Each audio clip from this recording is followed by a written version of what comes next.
The elevator doors slid open with a soft chime, and Maya Chen stepped into the gleaming lobby of Henderson and Associates, her worn canvas tote bag clutched against her chest like a shield. The marble floors reflected the morning sun streaming through floor-to-ceiling windows, and for a moment she felt dizzy from the brightness, or maybe it was the fear.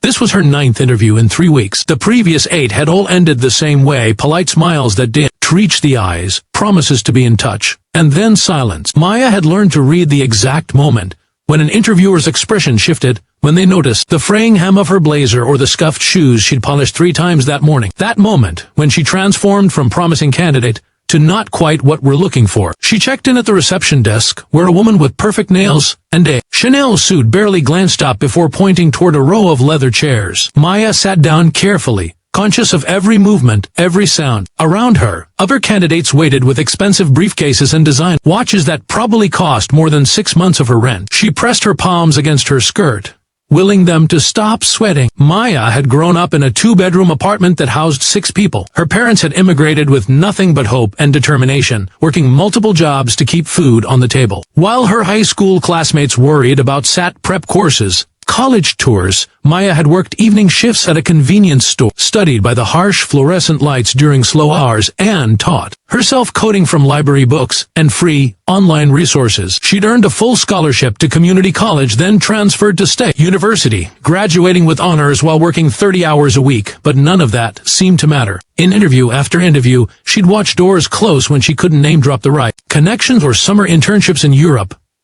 She'd felt the judgment when she admitted she didn't have experience with certain software because she couldn't afford the subscription. Her portfolio was strong. She'd built apps and websites for local businesses in exchange for testimonials, but somehow it was never enough. Maya Chen, a woman in her 50s with kind eyes and a clipboard, appeared in the doorway. "We're ready for you." Maya followed her down a long corridor, lined with photographs of the company's history and achievements. Her heart hammered against her ribs. The woman, who introduced herself as Patricia from HR, made small talk about the weather, but Maya could barely focus. They stopped at a conference room where 3 people sat behind a long table, 2 men in expensive suits, and a woman who radiated the kind of confidence that came from never having to prove your worth. The interview began typically enough. They asked about her education, her experience, her technical skills. Maya answered honestly, her voice steadier than she felt. She walked them through projects she'd completed, problems she'd solved, innovation she'd implemented for small businesses that couldn't afford big tech solutions. Then came the question she'd been dreading. "I see some gaps in your resume," one of the men said, not unkindly, but with a hint of skepticism. "And your references are primarily from small, local businesses rather than established companies. Can you explain why you haven't pursued opportunities with more prominent organizations?" Maya felt heat rise to her cheeks. This was the moment.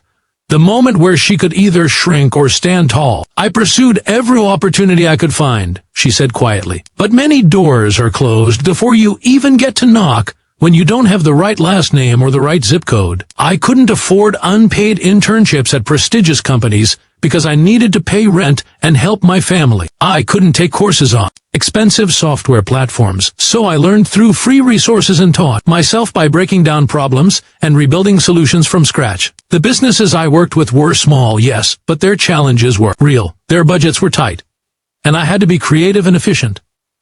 I think that made me better at what I do." The silence that followed felt eternal. Maya watched their faces, trying to read which way this would go. The woman at the table exchanged a glance with one of the men, and Maya recognized that look. She'd seen it before. "This interview was over. Thank you for your time," the woman said, standing. "We'll be in touch." Maya nodded, gathered her bag, and walked out with as much dignity as she could muster. She'd made it halfway across the lobby when she heard a voice behind her. "Miss Chen."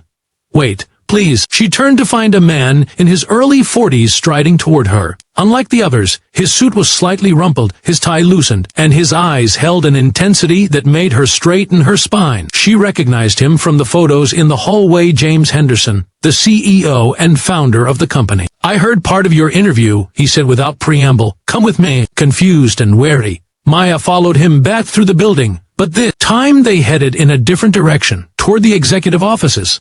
Employees glanced up curiously as they passed. Henderson led her into a spacious corner office with windows overlooking the city, and gestured to a chair across from his desk. "Tell me something," he said, settling into his own chair and studying her with an expression she couldn't quite read. "Why do you want to work here? The real reason."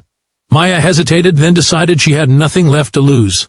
Honestly, I need a job. I'm 2 months behind on rent, my student loans are crushing me, and my parents are getting older and still working 2 jobs each. But beyond that, she leaned forward, feeling a spark of the passion that had kept her going through countless rejections. I'm good at what I do. I'm really good. I can solve problems that others can't, because I've had to think differently my entire life. I've had to be resourceful and creative and persistent, because I've never had the luxury of taking the easy path. And I think this company could benefit from someone who understands that not every client or customer has unlimited resources, someone who can create elegant solutions that don't require massive budgets. Henderson listened without interrupting, his fingers steepled under his chin.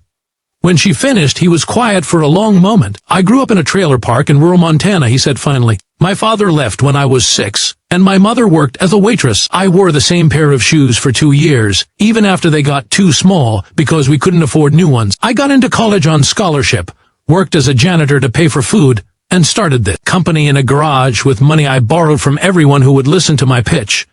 He paused, his gaze never leaving hers. I built this company on the idea that talent exists everywhere, but opportunity doesn't. Somewhere along the way, as we grew and became successful, I think we forgot that. He stood and walked to the window, hands in his pockets.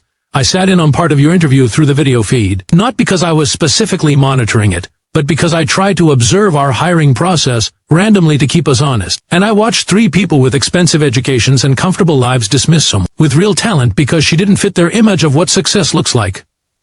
Maya's throat tightened. She didn't know what to say. Henderson turned back to her. Your answer about your experience, the honesty and the refusal to apologize for circumstances beyond your control that showed me more about your character than any polished answer ever could.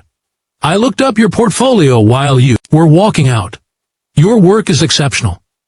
That app you built for the community center's food bank, that's more innovative than anything my team has produced in the last 6 months, and you did it for free. They needed it, Maya said simply. They were tracking everything on paper and volunteers kept making mistakes. People were going hungry because of administrative errors. Exactly. Henderson returned to his desk and pulled out his phone. I'm calling Patricia in HR. I'm creating a new position, reporting directly to me. You'll be our Director of Accessible Innovation.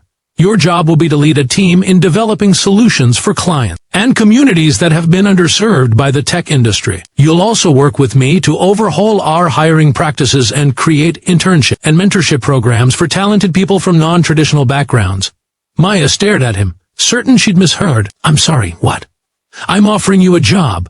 The salary is competitive with director-level positions, full benefits, and I'm including a signing bonus to help you get caught up on rent and loans. But more than that, I'm offering you the opportunity to change not just your life, but to help change this company, and hopefully this industry. Tears burned behind Maya's eyes, but she refused to let them fall. Not yet. Why? She whispered, why me?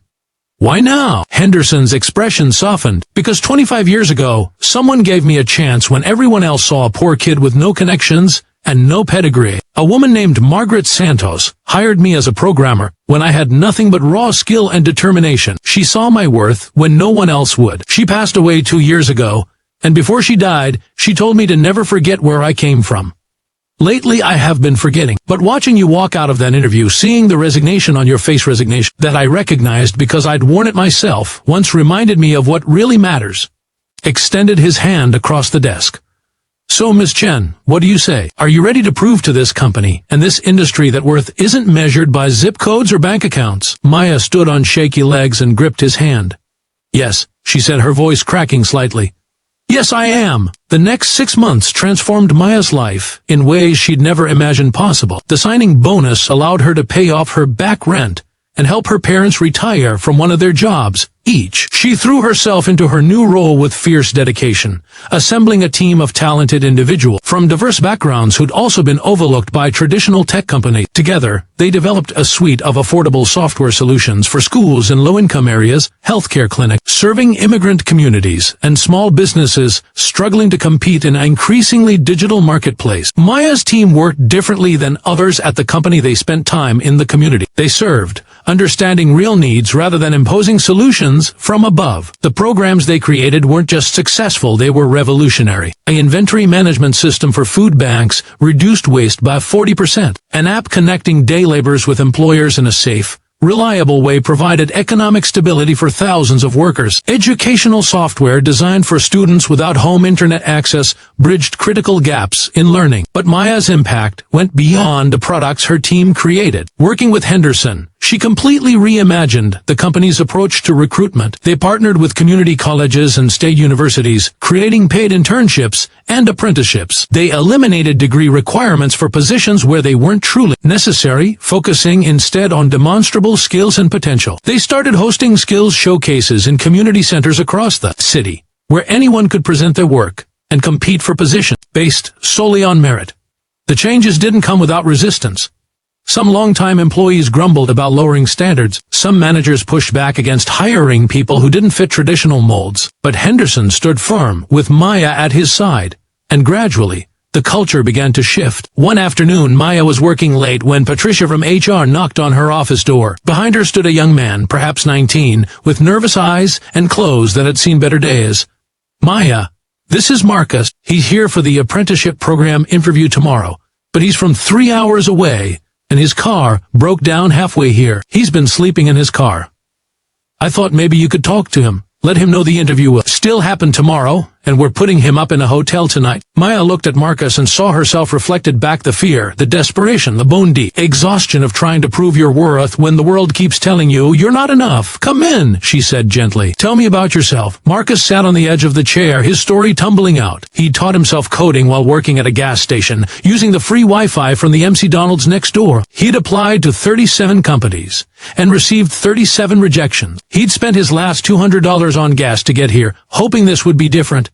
"It is different," Maya assured him. "You made it here. That persistence, that determination, that matters. Tell me about something you've built." His face lit up as he described an app he'd created to help his grandmother, who had early-stage dementia, remember her daily medications and appointments. It sent reminders, tracked whether she'd taken her pills, and alerted family members if she missed something important. He'd coded it himself, taught himself everything from online tutorials, and refined it based on his grandmother's feedback. "That's exactly the kind of thinking we need here," Maya said. "Tomorrow, when you interview, I want you to talk about that app. Talk about why you built it, what problems you solved, how you tested it. Your story is your strength, Marcus.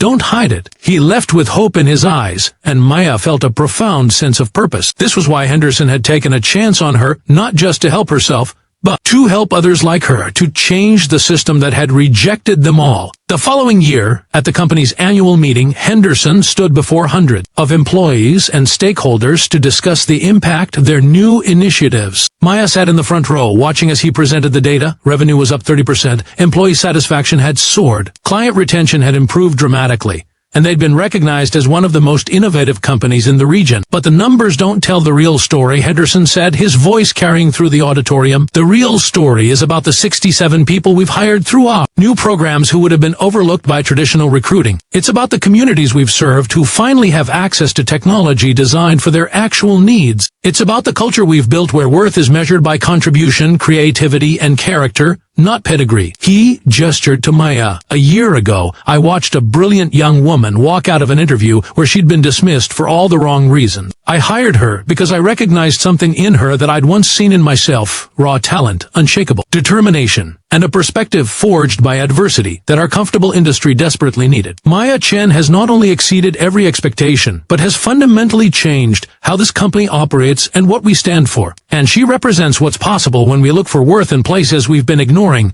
The applause was thunderous. Maya felt tears slip down her cheeks, but this time they were tears of gratitude, of vindication, of hope.